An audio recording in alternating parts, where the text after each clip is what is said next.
Olá pessoal, um bom dia para vocês, sejam todos bem-vindos ao canal. Hoje, terça-feira, dia 30 de setembro de 2025.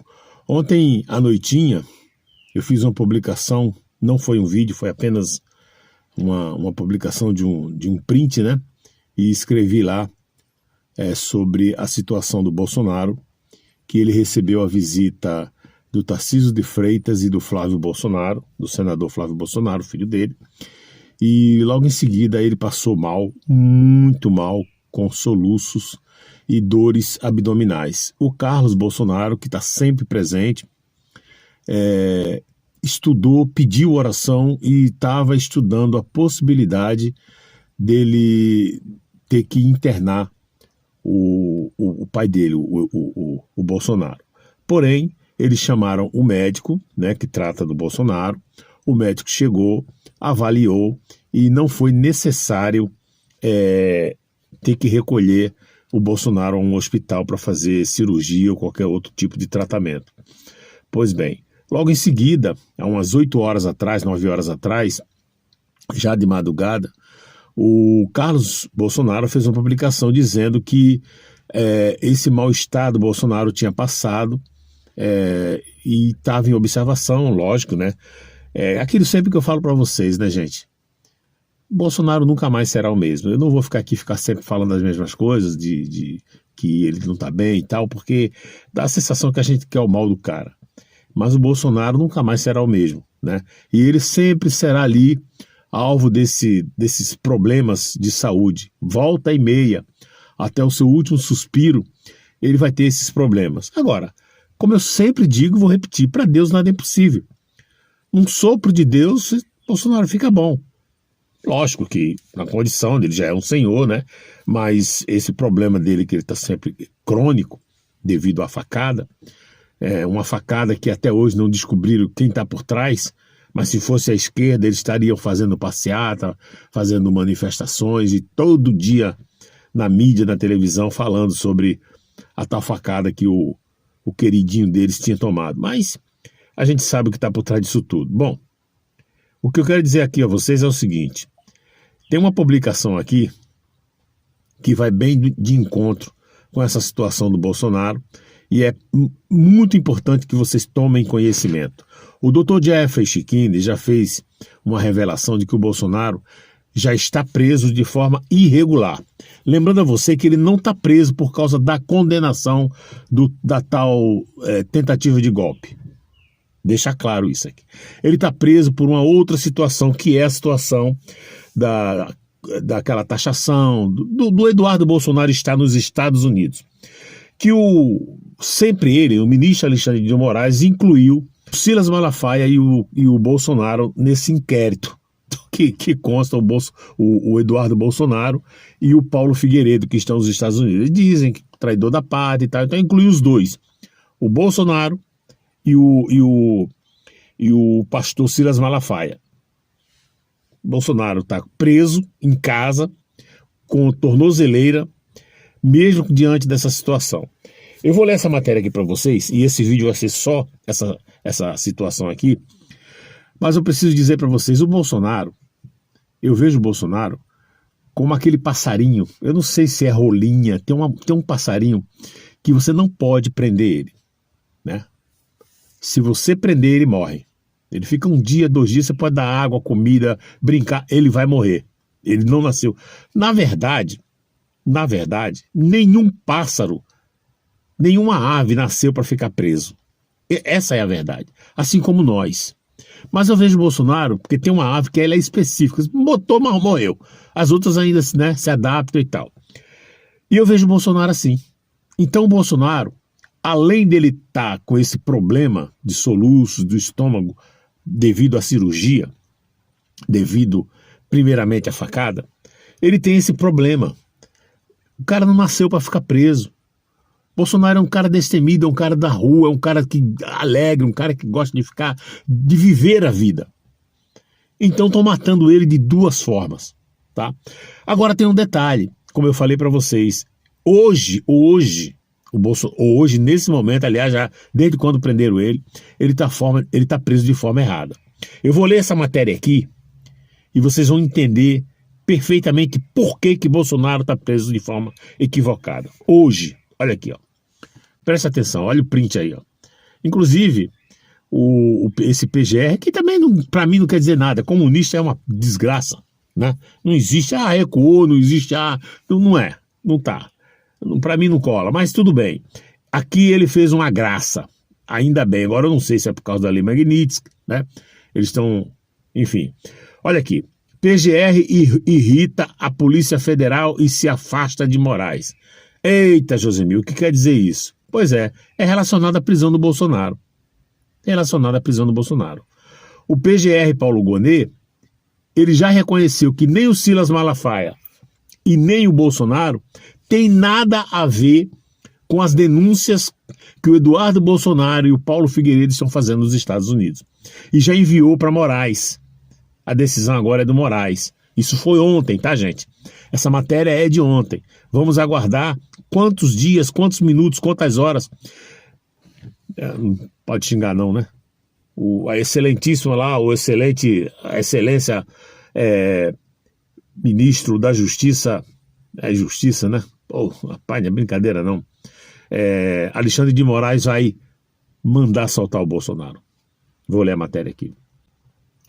O Procurador-Geral da República, PGR, Paulo Gonet, apresentou ao Supremo Tribunal Federal, o STF, a denúncia contra o deputado federal Eduardo Bolsonaro, PL São Paulo, por uma suposta coação em processo judicial, que também já foi revelado que não é nada disso. Tá? Ele está fazendo o papel dele, é um direito dele, assim como a esquerda já foi também lá para a Europa, nos próprios Estados Unidos, na época do Biden, fazer as mesmas reclamações. Isso eles esquecem. Eles ficam cegos, surdos e mudos. Mas eu estou só lembrando a vocês, tá bom? Então, é um direito, sim, do parlamentar. Uma vez que está acontecendo o que está acontecendo no país. Uma esdrúxula argumentação tenta defender a tese de que Eduardo buscou, junto ao governo Donald Trump dos Estados Unidos, levantar sanções e tarifas ao Brasil e a autoridades do judiciário. Todos os dias aqui eu explico, mostro por quê, né, que esse pensamento está certinho aqui, né? É um equívoco. Eu mostro todo dia por quê. O Brasil foi sancionado por outras situações. Inclusive o ministro Alexandre de Moraes, ele está sendo sancionado pela Lei Magnitsky, que não tem nada a ver com o Eduardo Bolsonaro. O Eduardo Bolsonaro pode até falar, está apontando, mas os fatos é que estão acontecendo. Agora, os Estados Unidos têm meio de pesquisar, né? Os Estados Unidos, um país soberano, um país ultra, né? Lá, 1 milhão de anos-luz na frente do Brasil, em termos de tudo, de pesquisa, de investigação. Não é apenas um parlamentar chegar lá e falar e eles já vão acreditando. Eles vão levantar e com certeza já levantaram através de provas, vídeos, né? O próprio X, né? Arquivos do X, como já foi divulgado abertamente aqui para todo mundo. Então, enfim. Porém, esse mesmo caso, servidores da Polícia Federal atrelados ao ministro Alexandre de Moraes fizeram um relatório incluindo o ex-presidente Jair Bolsonaro e o pastor Silas Malafaia. Paulo Gonet, por sua vez, não ofereceu denúncia contra nenhum dos dois. Isso irritou a Polícia Federal e colocou Moraes numa situação delicada. É nesse inquérito que foi decretada a prisão domiciliar de Bolsonaro e recolhido o passaporte de Malafaia. Os advogados do presidente já requereram a imediata revogação de prisão e os advogados do pastor já fizeram 4 pedidos para recuperar o passaporte. Houvesse uma conduta imparcial, esses pedidos já deveriam ter sido apreciados e deferidos. No Brasil atual, Moraes enrola e abusa do poder. É uma matéria que dá no jornal da Cidade Online. Eu estou apenas explicando para vocês, lendo e explicando para vocês. Eu vou terminar o vídeo aqui, eu vou soltar o vídeo do momento em que o Flávio Bolsonaro e o governador de São Paulo, Tarcísio de Freitas, já tinha acabado de sair da visita ao Bolsonaro e ele fez uma coletiva ali de imprensa na rua mesmo e explicou uma certa situação. Dá uma olhada aí. Amigos são amigos nos momentos bons e nos momentos ruins. o presidente está passando por um momento difícil, é nesse momento difícil que os amigos têm que aparecer, têm que dar a mão, têm que prestar solidariedade. É muito triste ver o presidente na situação que ele está, assim, a gente conversando e ele soluçando o tempo todo, né? Isso ainda é consequência das várias cirurgias que ele fez, consequência do atentado covarde que ele sofreu, que quase ceifou a vida dele, não ceifou pelas mãos de Deus, e o presidente ali, né, tirando força, sofrendo muito. Então a gente está aqui para prestar nosso apoio, prestar nossa solidariedade, para estender a mão, sem nenhum tipo de interesse. A gente vai estar aqui do lado dele sempre, né, para dizer, estamos juntos. Sou grato a tudo, presidente, pelo que você me fez, pelo que você me proporcionou. Você vai sempre contar comigo, você sempre vai ter aqui na minha pessoa um amigo. No momento bom, no momento ruim, o momento é ruim, nós vamos estar juntos, independente de qualquer coisa. E vamos continuar lutando pelo Brasil. Governador, o senhor tem sido uma das vozes ativas na defesa da anistia. A gente está em semanas em que esse texto vem sendo discutido.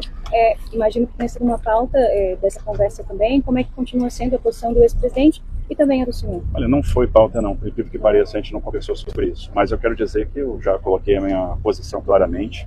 Defendo a anistia como um fator de pacificação, acredito na paz dialogada. Acredito que é um remédio que foi usado em outros momentos da nossa história. A gente pode citar diversos momentos da nossa história. A gente pode se lembrar da emenda constitucional de 26 de 1985, que convocou a Assembleia Nacional Constituinte, que dava força da anistia que veio em 79. A gente pode falar da recepção da anistia no texto constitucional, na TCT, que traz a anistia, estende o seu período de 46 até a promulgação da Constituição em 88. A gente pode falar do artigo 5º, que trata daqueles crimes que são suscetíveis de graça à anistia e indulto, que é o crime de tortura, o crime de terrorismo, o tráfico de drogas ilícitas e afins, né, os crimes hediondos, e fala de ações de grupos armados contra esse Estado de Direito e trata isso como crime imprescritível, inafiançável, mas não suscetível de graça, anistia e indulto. A gente pode trazer o papel do Congresso, que estabeleceu o tipo penal, e esse tipo penal pode ser revisto pelo mesmo Congresso. Então, teria vários argumentos jurídicos para dar, mas eu acredito que sim, é um caminho de pacificação. Acho que muitas pessoas que estão presas não sabiam exatamente o que estavam fazendo, já cumpriram a pena, já entenderam, né, que toda a depredação é deplorável, é condenável. O que aconteceu no 8 de janeiro é deplorável, é condenado. A gente não pode estimular esse tipo de coisa.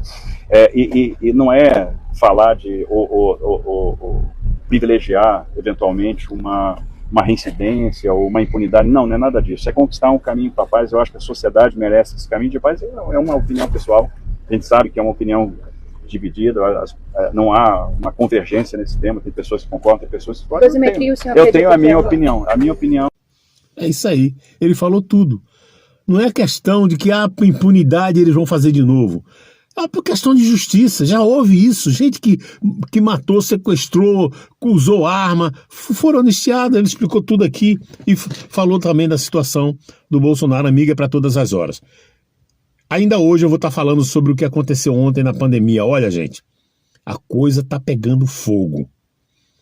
Tá pegando fogo. Como que o presidente, o cara tá tinindo, sabe? Como diz lá no norte, né? Tá tinindo. Tô gostando demais desse cara. O que é para ele fazer, o que é para o Senado fazer, esse cara tá fazendo com mãos de ferro. Inclusive tá detonando o sistema e o Supremo Tribunal Federal. Mais uma bola fora que o Trump tá de olho, o Trump tá vendo. Aliás, o mundo tá vendo. Eu vou falar no próximo vídeo, que talvez hoje eu faça 3 vídeos, não sei, né? Talvez 3 vídeos. Eu vou ficar por aqui para você que assistiu. Não esqueçam, gente, de assistir o próximo vídeo. Fica de olho aí no canal, porque esse segundo vídeo que eu vou soltar vai estar bombástico, tá muito bom, falando sobre a pandemia. Eu vou citar uma situação muito interessante sobre o que está acontecendo na pandemia. Um abraço, que Deus abençoe a todos. Até a próxima.